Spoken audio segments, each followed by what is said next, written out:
Beloved Star of Worlds, welcome to Immortal Starlight Pod, episode 42. And I would love to share with you the next in my sequence of podcasts on shamanism and its ways and its relevance for our ascension, how shamanism can work for us as we transfigure into the light codes of the dawn of this new possibility of our coming to peace with ourselves and walking the earth in this way for a new era of peace. And what I would love to share in this one, it's been welling up this morning, it really centers around a story, because I've been sharing about the shamanic ways of traveling the worlds and ascension as a time of the reunion of realms, a time when we experience once more the interconnected dimensionality of self, and we cease to experience this split between spirit and matter, earth and stars, heaven and earth, and know ourselves as these quantum, eternal, infinite soul star source lights shining upon this earth, and she too as an infinite and eternal realm to which we come, with which we come and arrive to create, to dream together, sharing our dreams in the realm of the infinite and infinite potentiality for the highest good of all of life.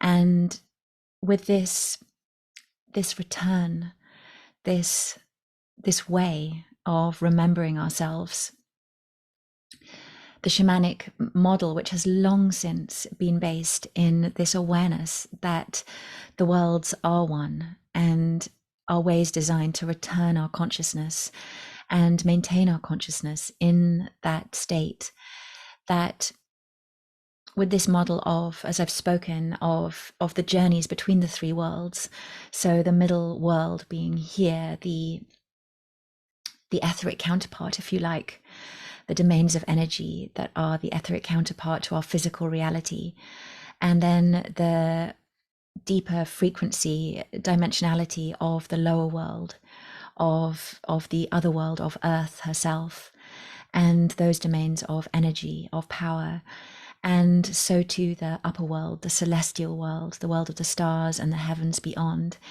And so when I was introduced to this, so the story I've shared so far has been being taught what has become a very Western model, in fact, as shamanism has returned to the West, of quite an ordered and organized way of traveling between the worlds, that we set off via a drum journey with a very, very clear intention to one of those worlds, to ask our question with a very specific spirit guide, our power animal to the lower world, our celestial upper world guide when we're going into that upper world, and a guide when we're traveling in the etheric realms of the middle world.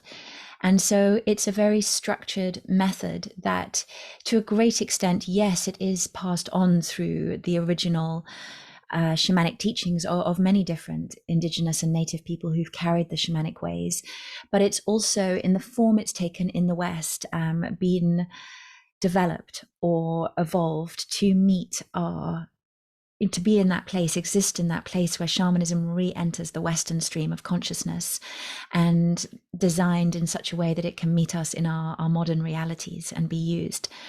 And while this awoke me to shamanism, actually the method in that form was not the way that most deeply activated me and unlocked the keys of that multidimensionality within my own being. It was, if you like, a first bridge. And it was when I met my teacher, Nancy Dancing Light, that everything altered, and I went into the really deep initiations of the shamanic way of awakening. And it was, she arrived to the place where I lived. Actually, she was friends with the lady who ran the permaculture smallholding that I was living on in the hills of Wales. And I lived very reclusively with my partner there, the father of my oldest son. But we lived like a pair of hermits together, very, very quietly, both of us steeped in what for us was a very conscious desire to return to a very deep connection with the earth. And we were living on this small holding in an annex there. And the lady who owned this place, her shaman friend from Canada, was visiting, was going to hold a workshop on the land. And when I first met her, and I think I've shared that before, I was so nervous, this sense of a shaman. It seemed something rare, mystical, and extraordinary to meet a full-blown shaman, while I'd been following the ways of shamanic practice for a while, in the sense of the journeying I just described. I had a sense that, yeah, this was an opening at a different level. And when I met her, it truly was. And it was the sense of meeting a full, illumined, multidimensional consciousness, and a connection that struck me so deeply that it also was quite alarming.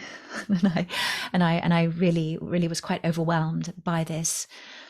So, but I knew, I'd signed up, I'd said I will go to her workshop that she's holding, which was on the 4 elements, and well, the 5 elements. And I had a sense that I would be part of that. And I arrived, and this felt relatively safe. I could understand this concept.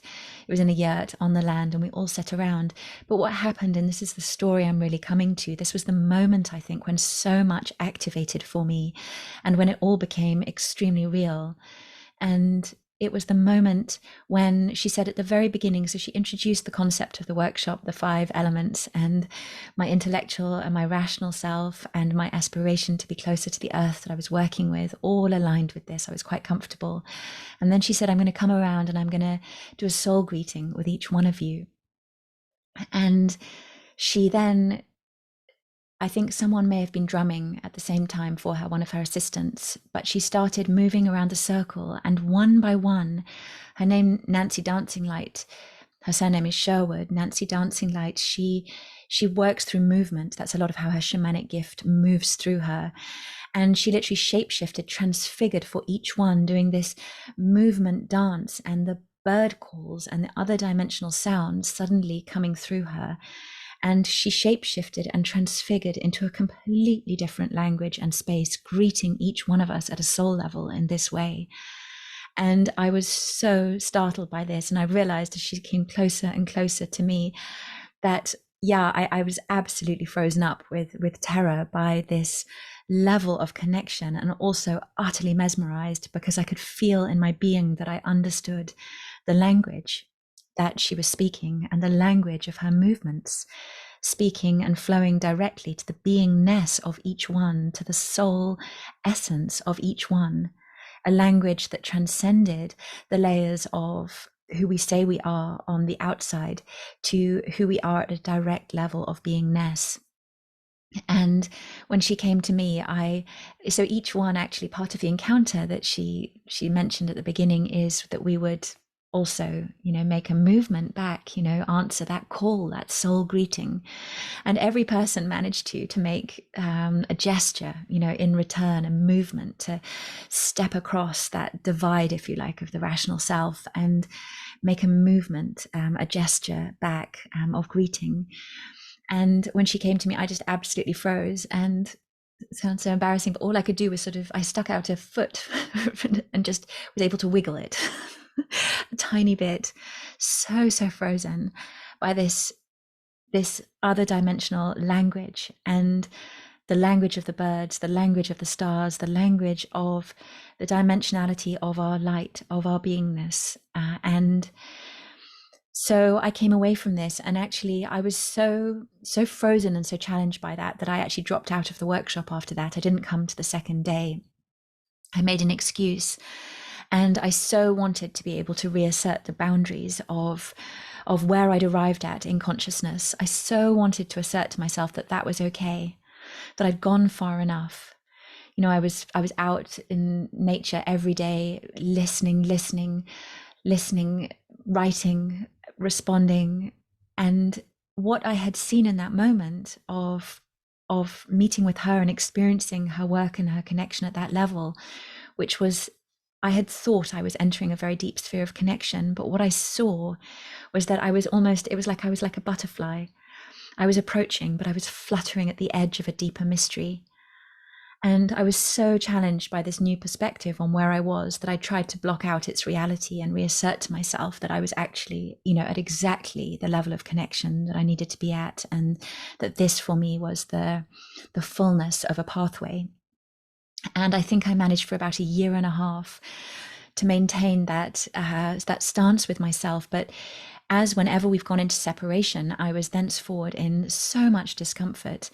I felt very conflicted and irritated and uncomfortable within myself, and the image of her kept popping up to me over and over again. And then I would try and persuade myself why it was not necessary for that to be a part of my reality, reassert my boundary, reassert my control and sense of self. But eventually, so persistently haunted by this, and I caved in eventually and looked on her. I googled her to find out what work she was doing, what on earth really was going on, what she was up to. And I saw that she was offering a pilgrimage to Ireland to work especially with connecting to the fairy dimension. And the minute I read the word fairy in connection with her work, I just knew I was this absolute calling, that this was the time to go across that boundary that I had placed. So I signed up and I joined that. And I remember meeting her at the Hill of Tara, and I was the first to arrive, and having this evening with her alone and feeling this intense pull. And I knew within my whole being, the one question I wanted to ask is can I be your apprentice? Can I apprentice to you? Can I learn from you? And yet I couldn't bring myself to ask the question, partly the fear of rejection so deep, partly the sense of I don't really know what I'm asking, or trusting myself that this was why I was asking it. So this journey unfolded, and I kept moving away from this question within my being, and I could feel instead I kept having odd conversations with her where I sort of pushed her away. It was very disconnective, and it built and it built and it built within me until finally the discomfort was so great. And I had a dream in which a bracelet, I think a turquoise bracelet, was woven around my wrist. I can't remember how exactly the dream went, but that I asked her if I could be her apprentice. And by then we were in the far west of Ireland. And there had been some extraordinary experiences, but I felt, as the group gathered, very disconnected from them. They kept going into these beautiful ceremonies in the sacred places, and they would all transfigure, each one differently to how Nancy did, because she did it through the lens of her gift, through primarily that movement. And each one would make that alteration in a different way, perhaps through the drum, and combinations of movement and sound in different ways, gesture. But I felt as though they went into a realm. It's a bit like being the child who can't bring themselves to play with the other children, feels so frozen at the edge and awkward. And how come they can all flow into this space together? So I'd experienced this over and over again as we traveled around in this pilgrimage. And I had moments of beauty and of breakthrough, but by and large, this boundary still persisted, and this burning question within me that was welling up from within my deeper being. And so following this dream, and I woke up drenched in fear, absolutely drenched. And I finally knew that it was time. The fear was so strong that I had to address this, and there was nothing else. It was as though all reserves to walk around it in any way had been exhausted. Any ability to stand at that edge was exhausted, and all that was left was to enter into and engage with this profound terror that had arisen. So I did that, and gosh, I could go into so much detail around this, but essentially descending to this ancient and holy well as we were on this day in the far west of Ireland. And at the bottom of the well, I'd actually found a hairband that was turquoise, and put it around my wrist that morning to link me to the dream, and asking, being at the bottom of the well and gathering up. And it felt like a life and death, these moments of life and death. Just so aware I had to ask unconditionally that she might reject me. Could I be your apprentice? Could I learn from you?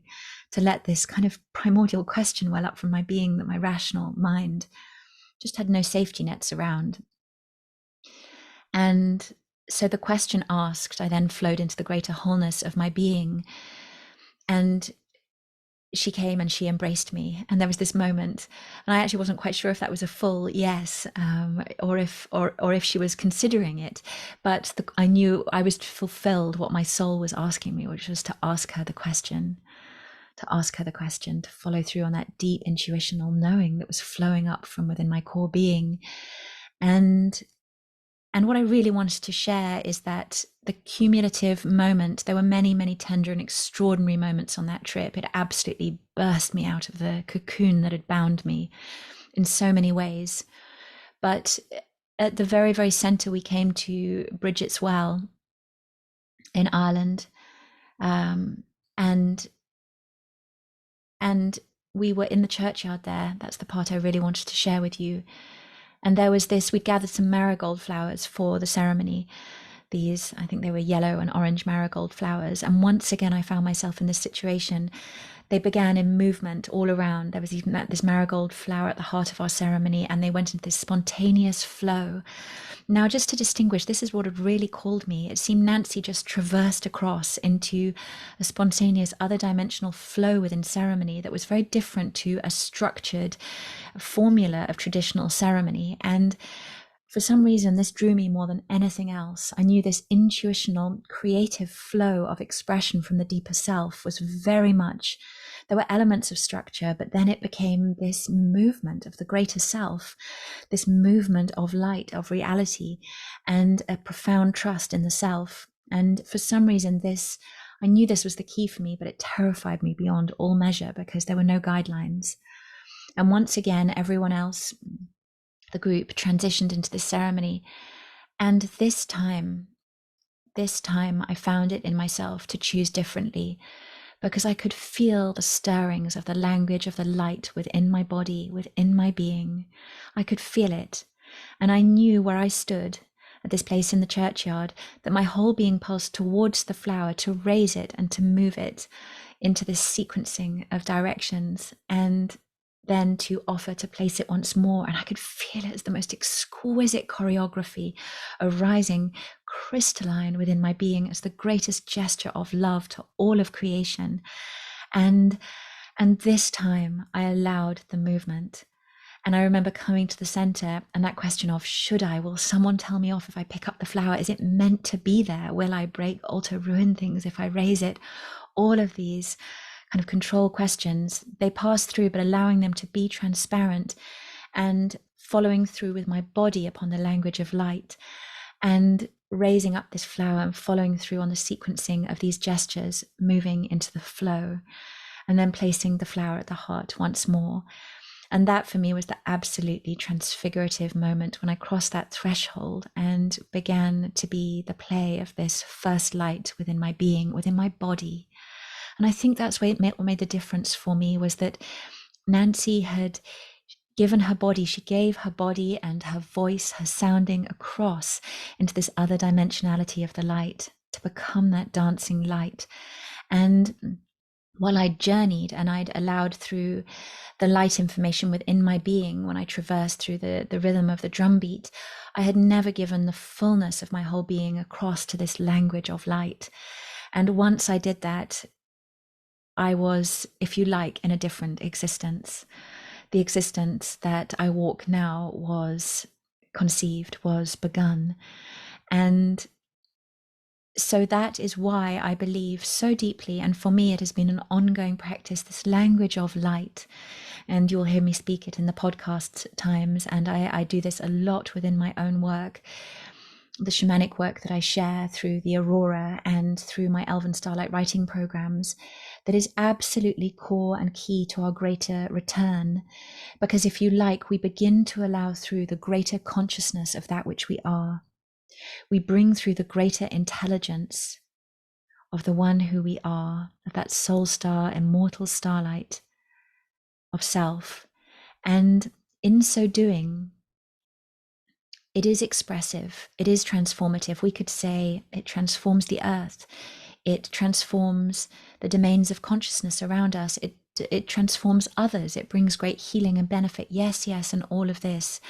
But first and foremost, when we allow the vibration of this movement, of this song, of that which we are, which very likely does manifest for you as a combination of physical movement. Your hands may be guided to move, and of sound. And as I experienced with Nancy, first and foremost, there was never any talk of the language of light. That's a phrase I've met much later on. And while mine actually does come through as a sequencing of very beautiful elven starlight language of light of my people, of the one who I am, that's not how I first met it. And it was very guttural, very raw, very elemental and primordial, the language of the birds, of the animals, of this universal, multidimensional communication that moves through us, that it may be an ethereal language as the one of my soul star is of the Elven, but I do find as well that the language of the birds interfuses through when I'm doing sessions with people. There are all kinds of tonalities and a language of the greater self that is composed of our earthlight and our starlight that moves through. That the significance, first and foremost, is for our transfiguration into ourselves. Because when we let it through, when we actually physically sound and physically move, we let it into ourselves, we let it into our cellular body, and it recodes our DNA. Just amazing, so powerful. It recodes our DNA. It recodes from there our cells, our cellular body. We start to generate our physicality from a completely different level of information, from a completely different creational sequencing of that which we are. And I've seen my physical body and my being and my expression transfigure beyond measure. And I remember I used to look at, when I looked at the early photos of myself, especially from that pilgrimage, it was though I could see, it was as though a cocoon was over me, like a strong and a heavy veil. And I could feel the connection to who I was, but it was outside of or beyond my physical experience of myself. And as I actually entered and was able to cross the threshold of, quite frankly, pure raw terror of the ego that protected me and kept me bound in that strong cocoon, kept me veiled, that I was able then to start the deliverance of the light codes of the true self that now and evermore generates my physicality and who I am here. And so we recode, but what I want to say is not just that it recodes our body, but that it recodes our brain and our neural pathways. And where we can get caught up is the minute a bit of it comes through, our brain mind, generally in our culture, has been used to being in a very active and interpretive mode. And that's not actually what it's designed for. It's designed first and foremost as a receiver. We've got this wrong order. We've got, the heart isn't meant to, the mind is active and interpretive, acting upon the heart, which is seen as receiving the patterns of the mind, so that then we express and understand who we are and what's going on.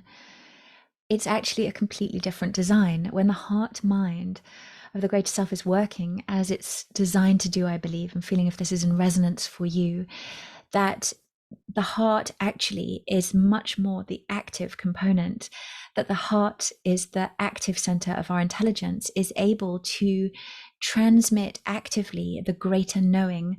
Because multidimensional consciousness, when, for instance, you receive a sequencing of light codes, you feel guided into movement, there are sounds that come. While that's happening, your being, what you'll find is, simultaneously more than you could possibly put into words at that moment.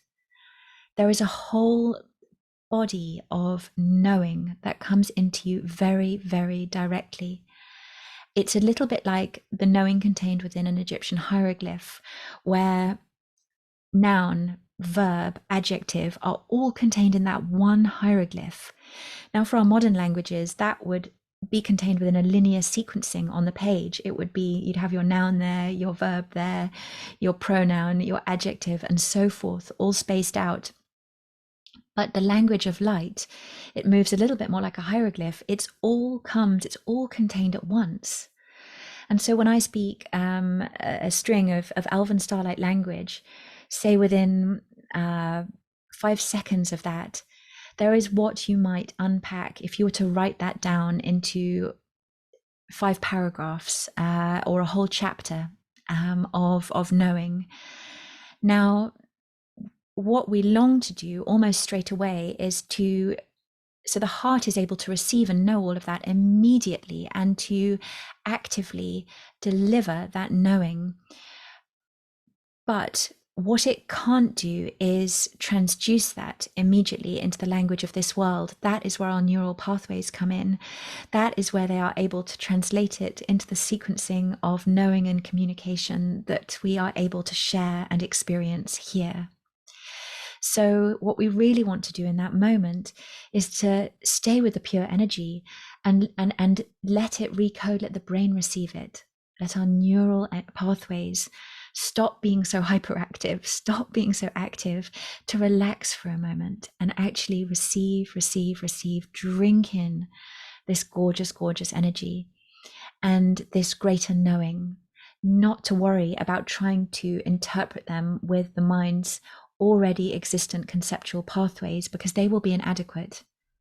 They can't carry this light, they can't carry this knowing, because they've been only coded and designed to the point of the knowing that you already held. And so they don't, if you like, have the conceptual forms that can become the communication of this knowing here yet. But they are receivers. They are capable of continuously transforming and reforming and forming these gorgeous new patterns and networks, which then deliver that knowing of our greater dimensional self here and now.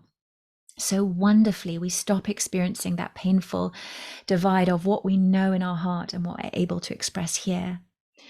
And we find that, in fact, by letting that very gorgeous, relaxed state of receiving happen for the brain mind, that if we give it a little space and time, it begins presenting with us, gifting us with us. It just pops in. You know how to express, you know how to say, you get the clear knowing of what to do, of how to go forward in accordance with this greater multidimensional knowing of yourself.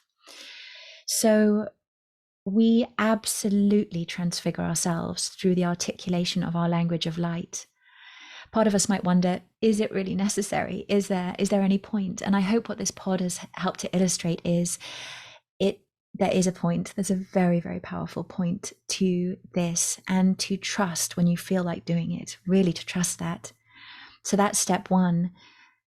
Do it, trust that, let it through. That is enormously powerful. Literally your body, your cellular body, receiving, re-encoding with your greater self.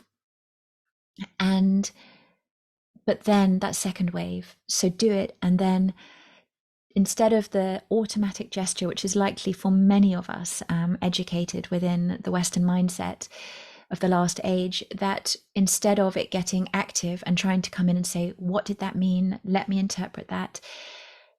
That there needs to be another phase, one of receiving, letting your mind drink in, receive this, receive these gorgeous light codes.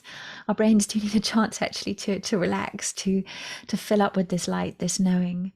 And we step out then of our hyper-stressed, hyperactive collective mindset that is really kind of reaching its, I want to say it's zenith, but it's simultaneously its nadir, it's its height and its zenith, its height, and also its lowest point, because it's so entirely unsustainable.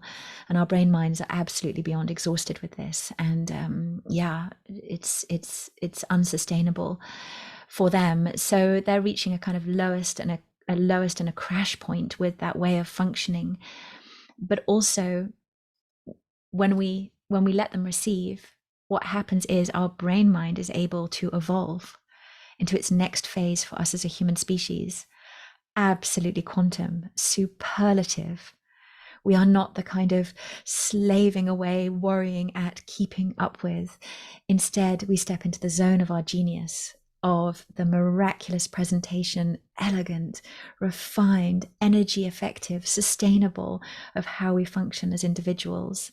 All this striving, stressing, but doing the absolutely essential, knowing the essential gestures of our genius, that which truly makes a difference for ourselves and for all of the realms of life, bringing us into peace with ourselves. And if I bring this full circle, bringing us into peace with ourselves for this new era of light, of peace upon earth. So much love. I do hope this blesses your path of the earth and the stars. And I will, as I complete, let me just tune in. I would love to share a moment of that language of light. Erathian oter, thian enene akan an terathiar.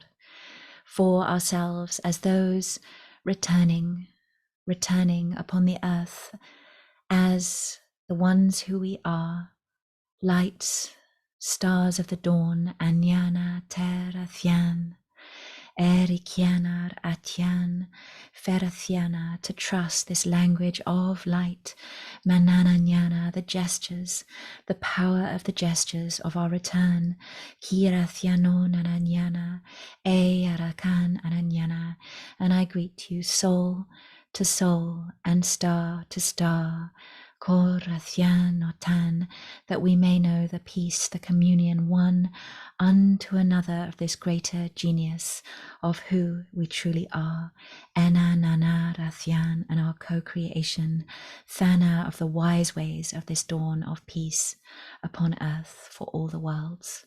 Nithyana Totyan. So much love, and I shall see you soon. Farewell for now.